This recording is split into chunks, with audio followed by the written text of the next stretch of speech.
Bienvenidos al canal del Grupo de Estudio de Hormigas Neotropicales. El día de hoy presentaremos la charla Recurrent Adaptive Introgression of a Supergene Variant that Determines Social Organization in Fire Ants, a cargo del Dr. Eckart Stolle del Leibniz Institute for the Analysis of Biodiversity Change. Síguenos para más información relacionada con hormigas y no olvides suscribirte. Project. So I changed my title back to the original title we had for the project when I started in Queen Mary with Yannick on the social chromosome, where we mainly wanted to find out about the origin and the evolution of the social chromosome. Back then it was quite an exciting topic, or still is an exciting topic, because it had been recently found out that this was a supergene in this very interesting ant governing two social forms, and that's not only interesting for this ant, but in general for many ants. Okay, there. So many species show quite a distinct phenotypic dimorphism within the species, and very often, or that's what is most conspicuous, is sexual dimorphisms, so male-female differences. I just pictured some examples, but there's obviously very many. But then there's some species where, like within one sex, you would also have different, very distinct morphs. For example, in this bird, the ruff, where two males look completely different, yet they're both the same species, and they're both male. And the interesting thing with these dimorphisms or polymorphisms is that these are usually complex phenotypes involving color, sometimes morphology, and often behavior and physiology. And actually, they are not all too rare. Like by now, we know quite, or it has been known since a longer time, that these polymorphisms exist in many species, like in some fish or in Heliconis butterflies. That's a very well-known example. In snails, in different kinds of birds, and here also the ruff is pictured here again. So, and what has been found out in many of these systems is that these kind of complex phenotypes and different morphs, they are governed by a specific genomic architecture, which is a supergene. It's called a supergene. That means it's not governed by a single allele or a combination of alleles in a single gene, but perhaps like a dozen genes or more, and there are somehow there's a specific set of alleles linked together physically to make either this morph or the other morph, pictured as an example here in the blue and the yellow orange butterfly. And usually you would expect, if you have if you have such combinations of alleles, that by just recombination, these combinations of alleles would break down and get mixed, and these complex phenotypes or distinct morphs would be lost. But there's a common or well-known way how these combinations are preserved and linked together is by suppressing recombination. And recombination can be, for example, suppressed efficiently if you would have a genomic inversion. So in one of the morphs, this part of a chromosome is inversed, and that means it cannot recombine. That means it links all the alleles in this inversion together. And then you have two sets of alleles, and you have a supergene. And that can govern like more or less complex phenotypes, and as I said, these complex these different polymorphisms. Quite an or maybe the most also recently well studies and the most well-known supergene example is perhaps Heliconius or some other butterflies as well, which show quite an interesting pattern of wing polymorphisms within certain species. And what has been found in South America is that in some places there's two species occurring sympatrically, but then they share the same wing polymorphisms. And then the same species a bit in a different place looks again different. And that is shown here in the bottom on the bottom right figure. So, and that's quite an interesting pattern for a species to show so many such a high level of polymorphism. But then you would not find any morphs which kind of are in between some of these morphs. After studying this system for a while, researchers found out this is governed by a supergene as well, linking sets of alleles together and involving a couple of genes. They are kind of summarized in this graph. They involve a couple of genes which repeatedly in different butterfly species are important for wing coloration, and one well-known gene is optics, and there's a few more which are important. And the same, so optics is for example important in Heliconius for certain wing patterns, and the same gene is also important for this betula or Biston betularia moth, and this industrial melanism, where it had been found a transposon jumped into that gene and then made these black morphs appear. So quite interesting. This is quite an interesting case where which shows nicely that like a similar set of genes repeatedly gets like involved in a supergene architecture or in some way into similar polymorphisms. And another interesting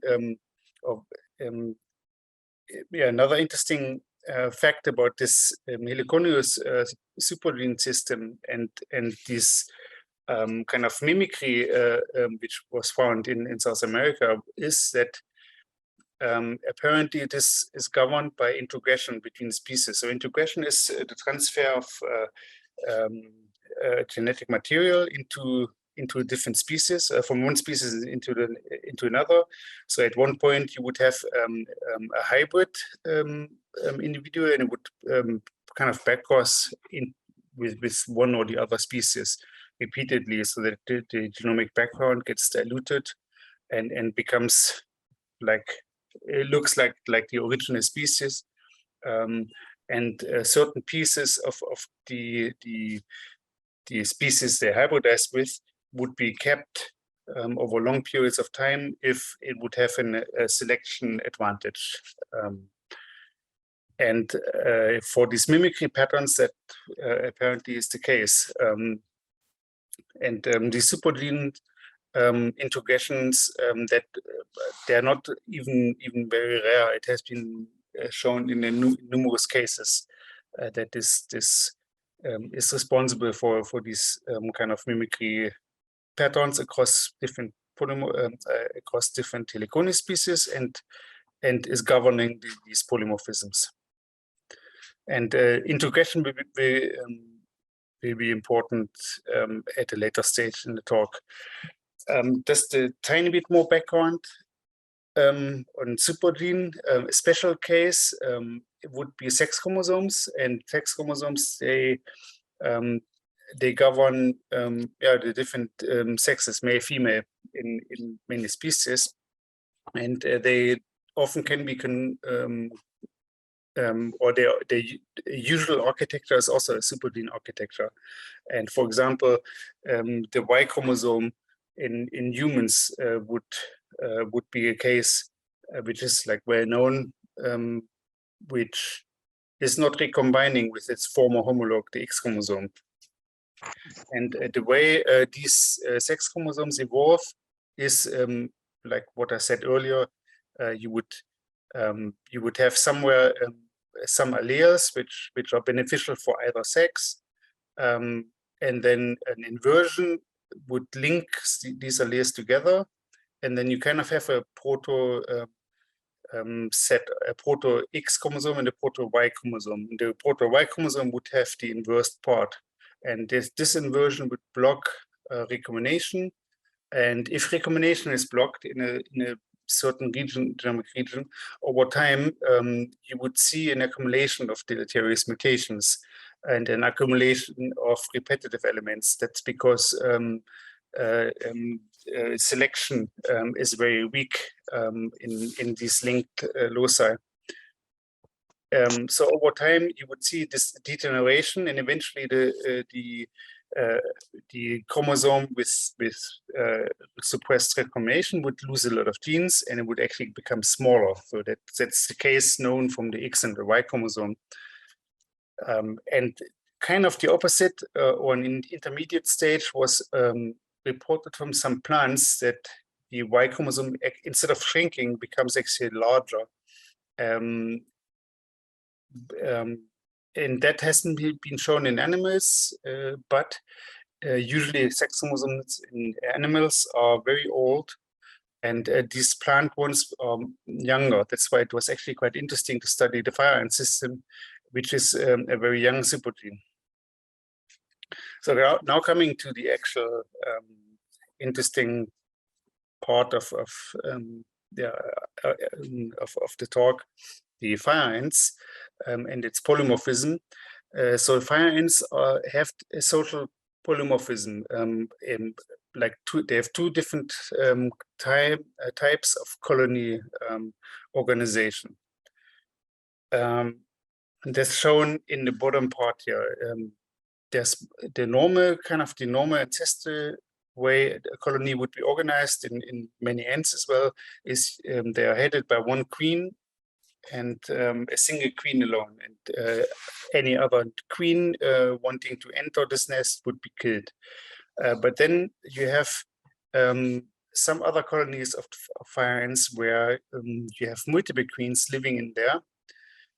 And queens and new queens could enter relatively easy, but only if they carry a certain specific allele, the little b allele, as little b, and not the big B allele or homozygous for the big B allele. So all the queens living in a polygynous, in a multi-queen nest, they're heterozygous for this allele. And I say allele here because that's what initially was found many years ago, that a certain odorant receptor with these two alleles was found to be linked to these two different types. And it wasn't known back then that this was part of a supergene. It was only found out in 2013 by John Wang and Yannick Worm from Laurent Keller's lab.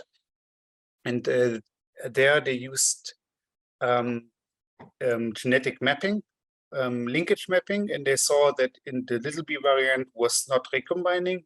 And furthermore, they used fish probes here, that's shown in the top, with these two chromosome drawings. They used these fish probes showing that there's a large inversion actually in the little b variant. And if you would compare now populations of the little b variant versus, and compare it to the big B variant, as shown in the middle part of the figure, you would see also a strong differentiation between both types. The little b variant has very little genetic diversity, It's very different genetically from the original ancestral big B variant. And it was known back then already from the genome sequence of the variant that the little b variant has like more repeats. And from biological observations, we know that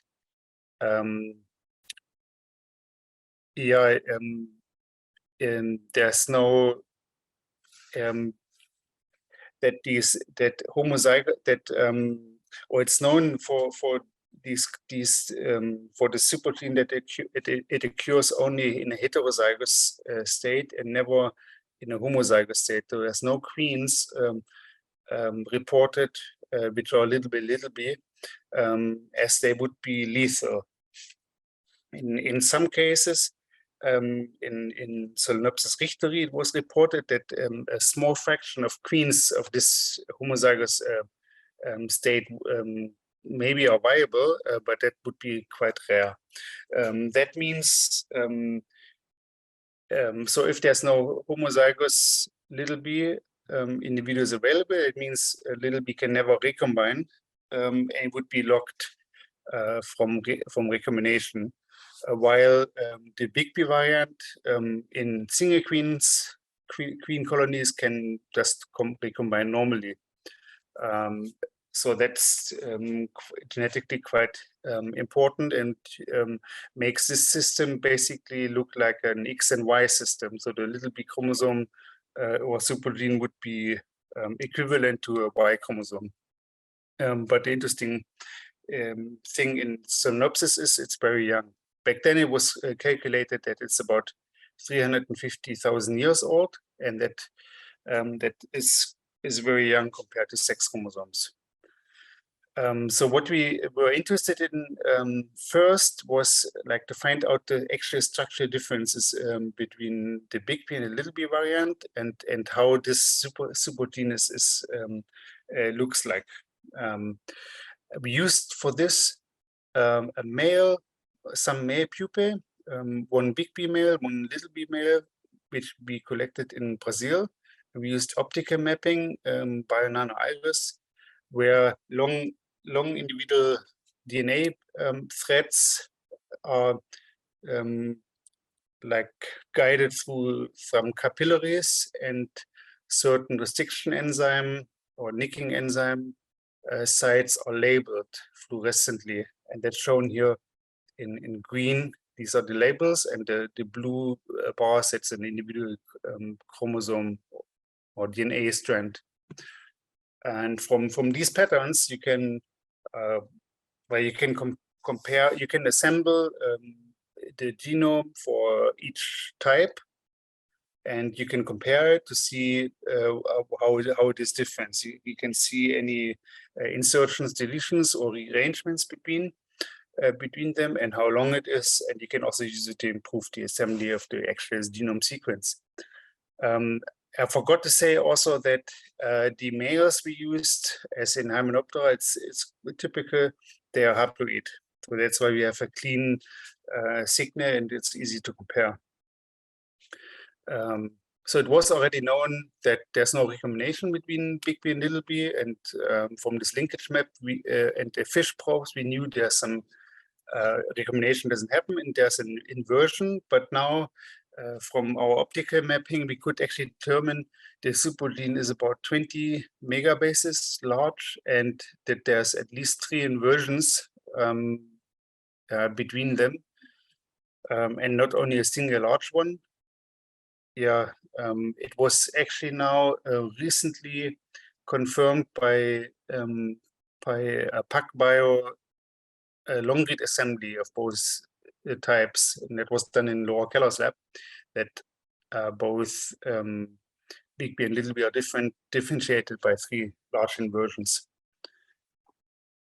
And the second interesting finding by comparing these 2 supergene types, or little b and the supergene small b, big B and small b, the second interesting finding was that little b showed a lot of very large insertions, but not randomly scattered across the genome, but actually concentrated inside the supergene, which lacks recombination. It's shown here in this graph.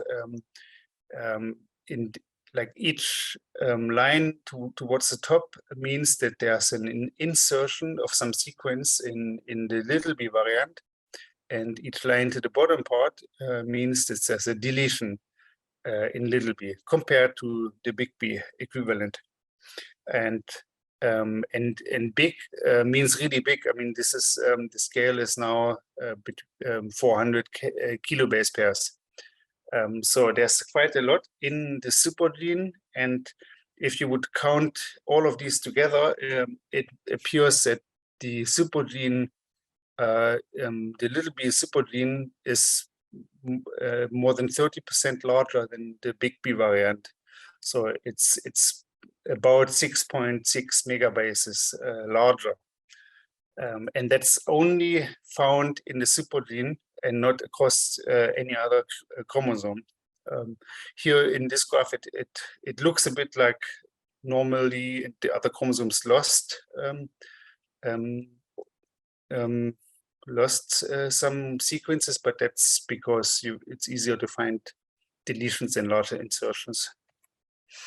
And we confirmed this finding also by comparing sequence composition between little b and big B males. So we used little b and big B males from the same colony, and that from 5 different colonies, and we analyzed their K-mares and found, and from that you can infer genome size, and we found that big B, the genome of big B is consistently larger, more about 3.6%. And obviously, it was then of interest to know like what it is, what accumulates in little b. The typical candidate obviously is repetitive elements, but we were looking to actually find out like specifically if there's certain types of repeats which are responsible for this expansion of DNA sequences and these large insertions. And we did that based on short reads and repeat assembly, and we compared the same. We had the same 5 pairs of little b and big B brothers, and basically we found that the little b variant has a lot more repeats. Mostly common repeats became more common, but it is also relatively variable. It's not a consistent signal that one single type of repeat is consistently becoming more common, with maybe kind of one exception which accumulated in most of the individuals, and that's here in the hind part of this heat map, and that corresponds to centromeric satellite repeats, which were reported in the previous study as well to be quite common in the genome. So it seems little b sequences accumulated some of these satellite repeats, and that these may be one of the bigger contributing factors to the size increase. And the other, and one would then maybe ask why it accumulates sequences instead of shrinking like sex chromosomes do. And one explanation would be that the selection against these mildly deleterious mutations, and large insertions would be considered mildly deleterious, that selection is weak in these stages of early divergence between these supergene types. And it would take longer evolutionary times before gene loss actually becomes like maybe more prevalent, and then shrinking of this chromosome could appear.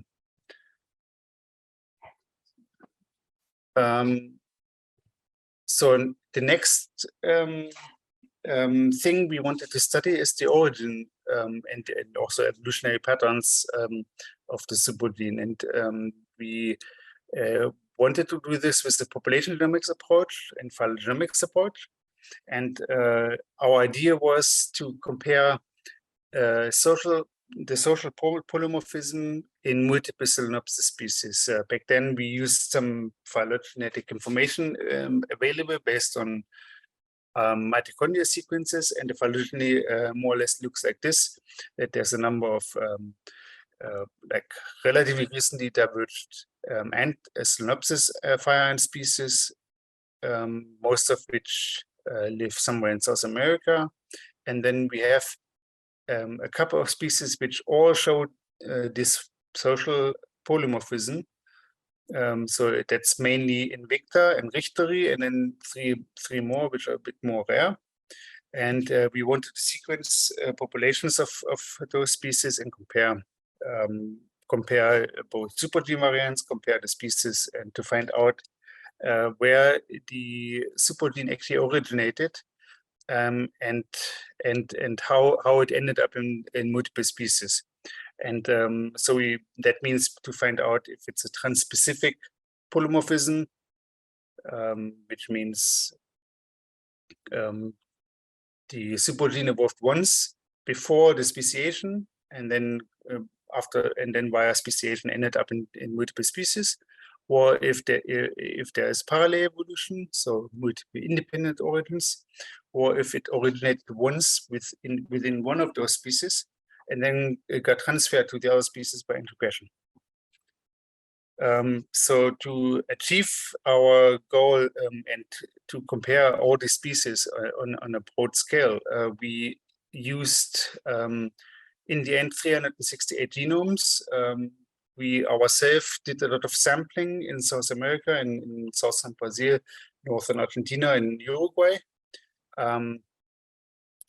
And we used other publicly available genomes. We ourselves added, I forgot now the number, more than 150 genomes to this. And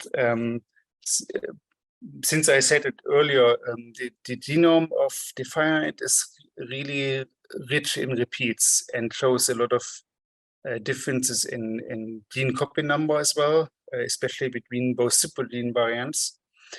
That's why we, for this analysis, restricted ourselves to genes where we know these are single copy across our individuals, but also single copy within the species and related species. So those would be Busco genes, almost 6,000 of those, and we constructed individual gene trees for each of these genes from all the samples we sequenced and had available, and then we used Astral to make a consensus species tree. And we did that for the normal part of the genome, and we did that again for the supergene. Before I show you these phylogenetic results, I show you like a quick result from the sequences itself. When we take only regions located in a supergene and we do a PCA, we see already quite a nice differentiation between both supergenes. Here in orange, that's which has the most samples, that would be Solenopsis invicta, and in green, that would be Solenopsis richteri. And triangles show a little B variant, and here the circles show the ancestral big B variant. And then there's a number of the other species which we kind of considered outgroup species because they're less related. So a little bit is separated really nicely, and between the species it's quite close. And then we have here a few individuals from kind of the outgroup species which cluster here as well.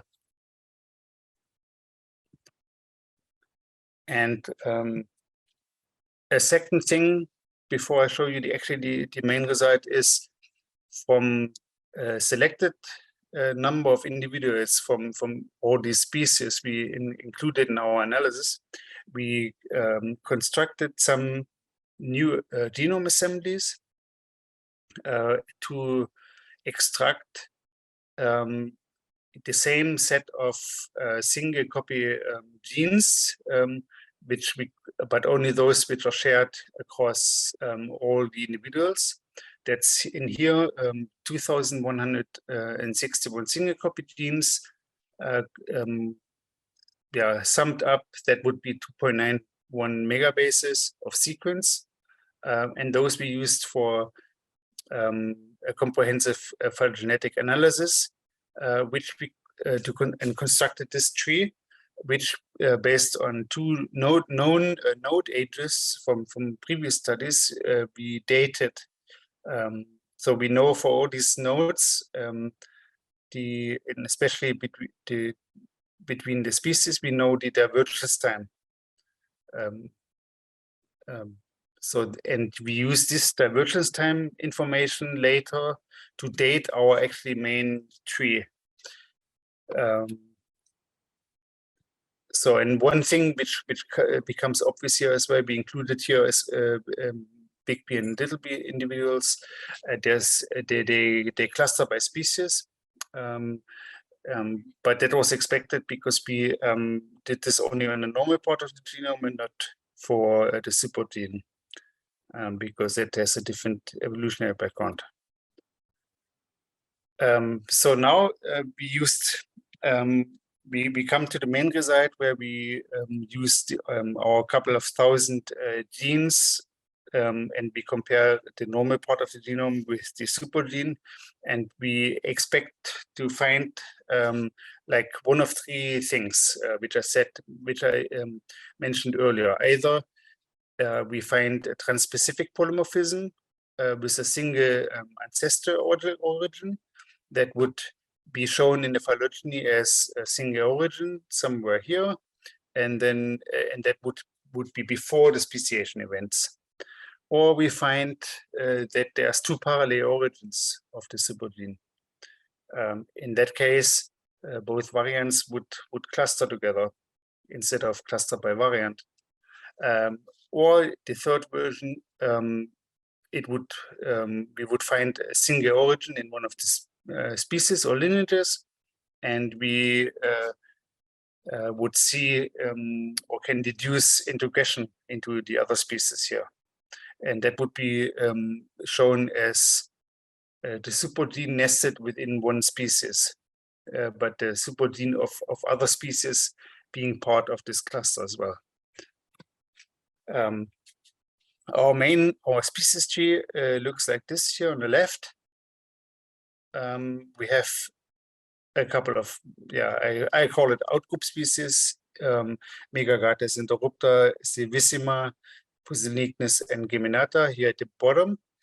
Then we have in orange Solenopsis richteri, and then the big blue part is Solenopsis invicta mixed with McDonough, which wasn't really discriminated well enough. So we just leave it within one cluster. And here these little dots on the right of the tree, they represent little b individuals. So you can see there's no clustering of these. So they just cluster by species as well. Then the age of the split of the social polymorphic species is 1.2 million years. And the divergence time between Richteri and Invicta is about 1 million years. And on the other hand, if we now look at the supergene tree, we see first that all the little b individuals cluster here in the top all together, and the big B individuals and outgroup species or outgroup individuals cluster here in the bottom. If you would compare the topology now of this bottom part of the supergene tree, it reflects the species tree. So first we have the outgroup species branching off, then we have Synopsis richteri branching off, and then we have the big cluster of Synopsis invicta. And we have a single origin of the supergene, which is apparently just a bit younger, or happened just after the speciation or divergence between Richter and invicta. And then if we now draw lines between each individual on the left and its position in the left and on the right tree, also in a species tree versus supergene tree, we can see that there's that the Synopsis richteri little b individuals, they are nested within the invicta supergene or invicta little b's, but there's two clusters of them, and the entire supergene is nested or branched off from invicta big b's. And then there's a few lines from outgroup species which end up also here in this little b tree, and all these cases here shown with numbers 1 to 6, they would actually be cases of introgression. And using this stated species tree I showed you earlier, we know or estimated that the introgression into richteri happened perhaps twice, 890,000 years ago, 850,000 years ago, and then there's one introgression into Megagates, quite recent, 400,000 years ago, and one into Interrupta, 750,000 years ago, and another one into Megagates, 850,000, and lastly into ADRX. That's an undescribed species from Arroios dos Ratos in southern Brazil that also happened 850,000 years ago. And just to put it into perspective, we also calculated divergence times of brothers from the same nest, and calculated 120 to 350,000 years, and that means like that's the divergence between these haplotypes you would see. So the two ages might be a bit younger.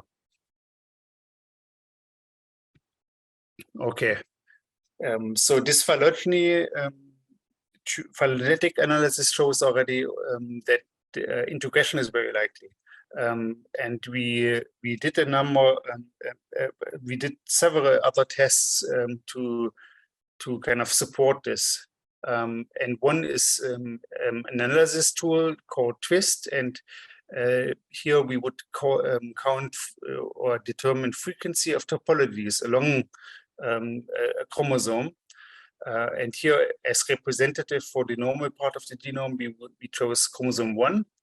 And we, in most cases, we find gene tree topologies reflecting the species tree. That's shown here in green, or slightly different topologies, which mainly are the older branches. They are shown here in pink, and they would also be very similar to the species tree, but we found no topology, or so no gene where the phylogenetic tree looks like introgression or transspecific polymorphism or something else.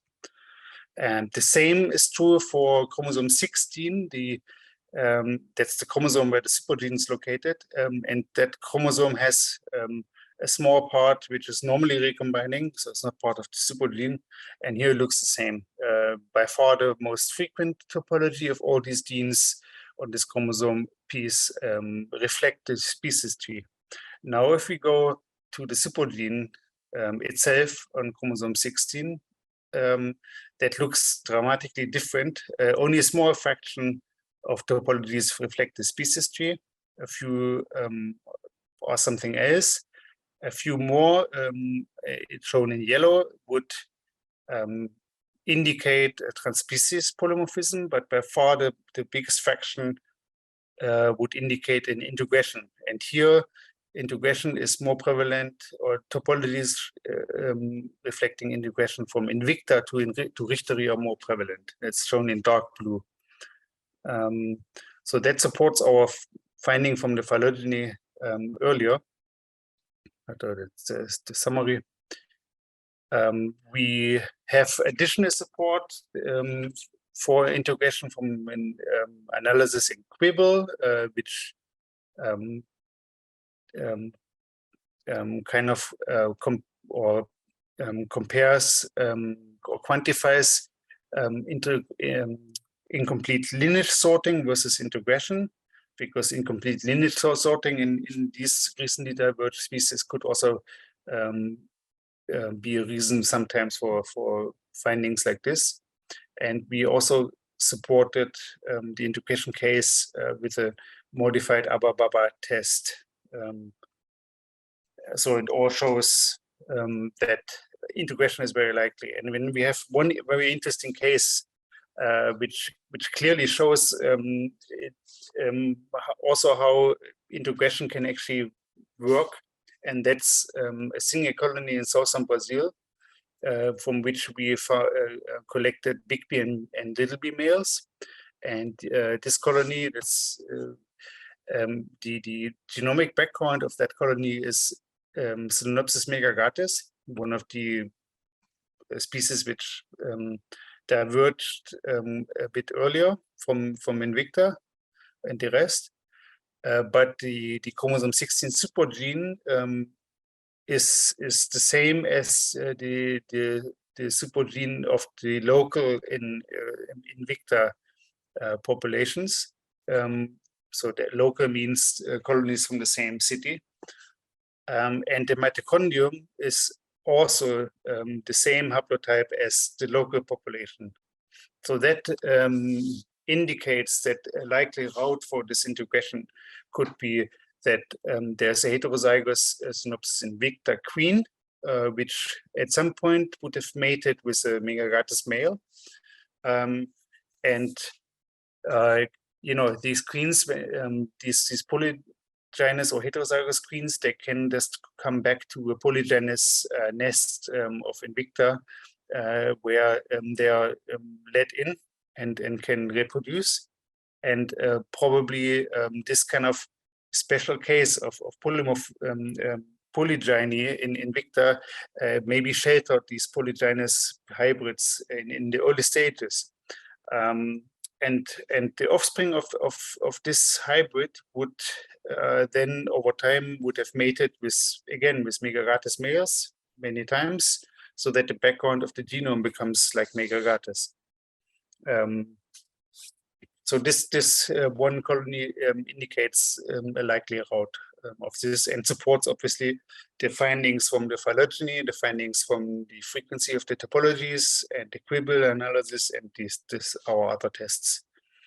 So to sum up, like in our research, we investigated the structural differences, and we found that the supergene in the fire ant is actually expanding, and that's called degenerative expansion, and it would be the first comprehensive evidence in animals. And this expansion happens by accumulation of large indels and repeats, and the size increase by now is about 30%.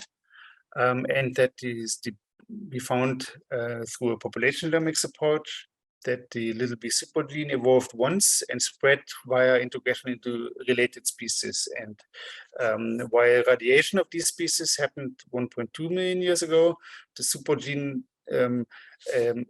only arose about 1 million years ago, just after the split between Invicta and Richteri, and then it got transferred by integration into Richteri, Megagatus, ADRX, and Interrupta, and the recent one in Megagatus. And that a likely route how this happens is by heterozygous Invicta queens and recurring backcrossing. And one thought we had which is maybe interesting. One would ask, like, why this is happening so often. I haven't shown anything about this, but if we would look into the mitochondrial gene tree, or the gene trees, or the concatenated, or the consensus tree from the mitochondrium, and compare it to the rest of the genome, what I showed here in this talk, we wouldn't see a lot of congruence between both. So the mitochondrial phylogeny is quite different to the genomic phylogeny, and it indicates a lot of admixture between and hybridization, at least in the past, between these species. And we think that perhaps the large river systems in South America maybe at some point would have facilitated like a rapid turnover of populations during floods, and also like bringing different species in close proximity when they form these rafts. You know, fire ants can form just on their own these swimming rafts, but they can also then be transported with plant materials on these rivers just down like hundreds or thousands of kilometers, and then end up on some shores next to related species. So perhaps this would have facilitated over time a lot of these admixture cases and integration cases. Okay, with that, I'm at the end of the talk, and want to thank a lot of collaborators, and especially my wife Claudia, which had like a super important role in supporting this study, especially coming with me to fieldwork in Brazil and Argentina. And then we had also awesome collaborators in Uruguay. That's Martin Bolassi. In Argentina, that's Carolina Paris, and in Brazil, that's Cristina Arias. And we really thank them for their help and support in getting these samples collected and identified. And want to thank my co-author, Rodrigo Pacana, who did an awesome job in bioinformatic analysis, and want to thank my supervisor in Queen Mary, Yannick Worm, who supervised the study. And and I thank you for your attention. Well, thank you very much, Dr. Eckart, for this amazing job. It's incredible all that you found. So, anybody has a question for our lecturer? I would like to ask you if you know if you have found another traits related with sociality that also has a relationship with supergenes, like, for example, some aspects in division of labor, something, some another traits in sociality that could be also be explained by some of these stuffs? No, we haven't. But perhaps we also haven't really looked for this. So here we only collected nests, so we don't really have any observations on the nests where we collected the samples, like what division in terms of division of labor and things like that. As far as I know, there's no clear worker castes in Solenopsis. I wouldn't be aware of. So we didn't. It wouldn't be easy to look for this and find. I think one thing which came up in a different end is that perhaps supergene architectures play a role in sex biases, because there are some colonies which produce only males or mainly males, and some colonies which produce mainly giants, female offspring, and And I forgot what the species was now. It was an ant species where it was also suggested that supergene architecture facilitates that. So it might be that in some other species, certain aspects of sociality might be linked to supergenes, but it's we wouldn't know. One needs to study it to find. Okay, thank you. Somebody has Yes, thanks so much for accepting our invitation to be in here with us. It's such a pleasure getting all this information, and especially that this is a really recent paper publication. Getting your explanation is really amazing. Thanks so much. I have a question regarding the queens in Solenopsis invicta. So I remember from your paper that you mentioned that the SB with lowercase b queens are virtually absent in Solenopsis invicta populations, but they are accepted in Solenopsis restricted populations. So I'm wondering what do you think is happening here, and what are the implications psychologically and genetically? You mean the little b homozygous queens, which sometimes or were reported in a low frequency for Richterie? You mean that? Yeah, that's an interesting case. We actually try to look this up or look a bit into this in terms of what deleterious mutations we would find or such like. But we haven't really found like a clear signal. So we can't really explain why it was reported for Richterie colonies that these queens exist and are viable in some cases.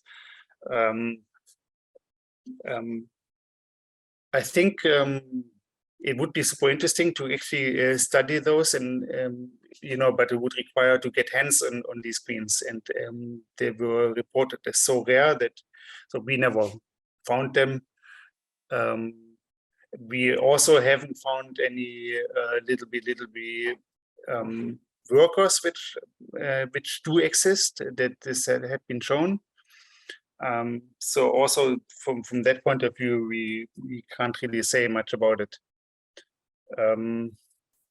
Yeah, if those things would be existing every now and then, also in Invicta, it would mean like there's rare events of recombination between little b and little b, and that could explain, for example, certain genetic diversity patterns. And we do find within Richterie and also within Invicta that the little b supergene has a certain, like, I don't want to say high level, or a good amount of genetic diversity in the native range. And that's much higher than what was reported previously from the invasive range in the US, where, the supergene has like basically zero genetic diversity. But that population went through a severe bottleneck, which could explain that. But nevertheless, if a supergene is so young and it would never recombine, you wouldn't maybe necessarily expect this amount of variation. So so it could be that this kind of is indicative of rare recombinations, but it's hard to study. Another and it's also hard to distinguish from other genetic mechanisms like gene conversion with the big B variant and things like that, or recombination between big B and little b could also happen in rare instances, like on a small local level. So, and that's difficult to for the analysis. Thank you so much. I think that we have a question from Lena. Thanks. Thank you very much for your talk. I just I have like a very naive questions now. I'm not so related with Solenopsis invicta colonies, but I would like to know, when you were in nature, how spread the colonies were. Like how far did you find the colonies with multiple queens and with single queens? And if you made like some aggression test between them. We never made aggression tests, but others did that. I can't remember actually what level of aggression is there between colonies. I think between polygynous nests there's very little aggression, and so that's one of their traits as a polygynous colony, that they can establish much higher densities of colonies in a certain little space, while the single queen colonies, they are better at dispersal, because the queens can fly and they can found the nest themselves, but they are competitive, so they wouldn't nest so close together in a close vicinity to another nest.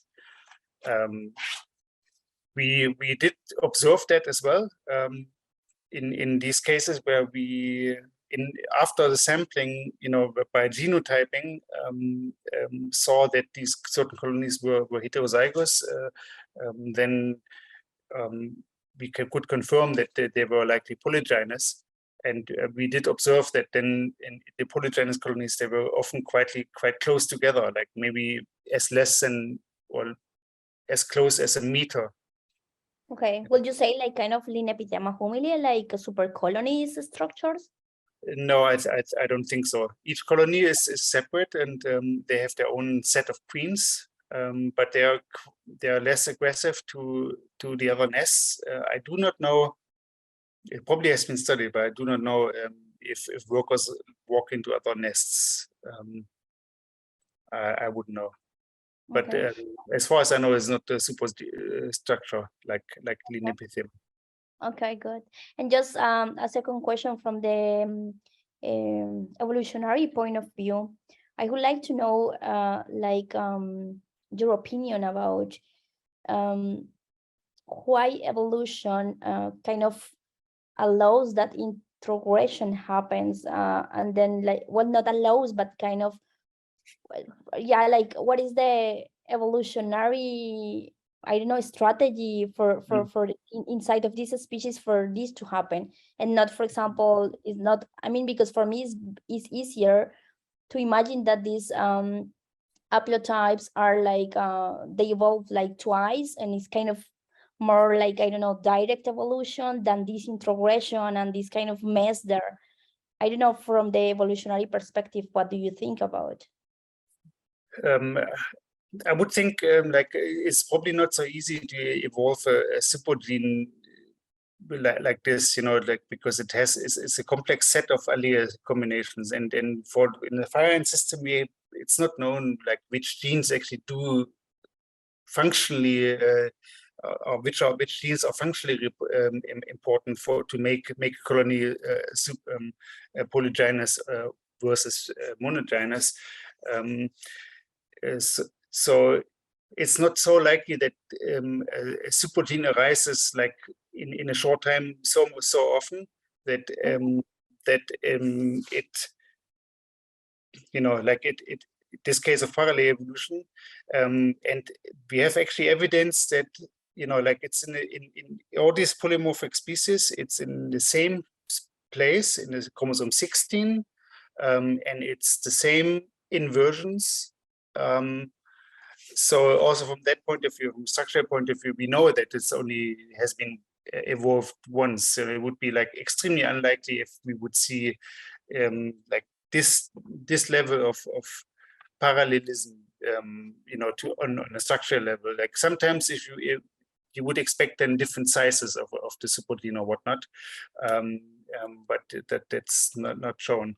And well, we know that there's species barriers are quite porous if species are still relatively closely related. And it depends a bit like burial loci and things like this. So how porous it is. So there's many cases reported that species can interbreed and form hybrids. And then it's a question, what is kept is a question of selective pressure. So it must have, the supergene must have had a certain advantage. On the other hand, the supergene is also a selfish element. So if a queen makes a heterozygous queen makes heterozygous worker offspring, the workers will kill any big bee queen wanting to enter the colony, and they would, like it's like kind of a green beard. So it's a selfish element which kind of promotes itself, perhaps. Yeah. So there must be a selective advantage, and maybe this selfish element like helps to push it as well a little bit. And just the last one, I can. Yeah, but perhaps so there must be a selective advantage to have the supergene, and it probably is helpful that the supergene is a selfish element. Yeah, so it helps to preserve itself and to make itself more common. So perhaps that facilitates that. But then from the point of view of the invasion, because I mean we are talking about Solenopsis invicta, so what is better at the end for them? Because if we think about other high invasive species, maybe being polygynous is better, no? So why then to have like some colonies with just a single queen? Yeah, that's quite an intriguing question. So apparently it's kind of a balancing selection which kept both forms, because like other ants, they ended up only polygynous, or ancestrally they remained monogynous. But in Solenopsis invicta, both forms are quite a bit different in certain traits. So monogynous colonies are bigger, and the queens are bigger. They can form the nests independently, and they are good at dispersal. While the queens of polygynous nests, they are very small in comparison. They are much less physogastric in many cases. They maybe don't produce so many offspring. Also, the males they produce, the little bee males, they're less fertile and so on. And they can't found a nest on their own. They always have to go into an existing nest. So you would think like that's actually bad, but perhaps having many queens in a nest is quite helpful, because like if one queen dies, there's another one, or they are faster in producing offspring, or such like. And in addition, they are good in they're more competitive in smaller spaces. So because they're less aggressive, so they can have more colonies in the same space. Okay. So both things have their pros and cons, and likely this facilitated that both exist to date. Okay. And what is better for the invasion is a good question. I mean, I think both colony types also exist in these states. So even these different advantages, they are kept in there. But other ants are quite successful by being polygynous. But not in other continents, or just both colony types? Yes, in the US, where Invictus is invasive, you have also both colony types. And now in Australia or something like that, not? Or yes? I'm not sure. Okay. I'm not sure. It's like these are secondary introductions which came from the States, Taiwan, and the other places as well, as far as I know as well. So I'm less familiar like what how these populations look like. Right. Okay. Thank you very much again. And thanks for the answers as well. Well, Andres Sanchez has a question too. Hi, Eckart. Really thanks for your presentations. Was really nice. Really nice illustrated. I think you mentioned about this incongruence between the genomic mitochondrial data is a sign of this integration. Do you think it could happen in other invasive groups that not related with the supergene of the fire ants? Because I understand it's only one in this kind of ants, but maybe it also happens these kinds of integration in groups such as Rhinepithema. Do you think what we're going to find when we made some similar studies in those kind of invasive ants? Sorry, I got distracted. My daughter is crying now, and my wife went to the other room for the baby. So I think I need to go actually. Can we continue this by email? This question? Don't worry. Well, so thank you very much, Dr. Eckart, for your time and for your amazing talk. Well, see you later. Yeah, Bye. Thank you very much for the invitation. Sorry, I have to run. I'm going to type your email on the Thank chat. you. Thank you to you. Okay, thank you. Bye.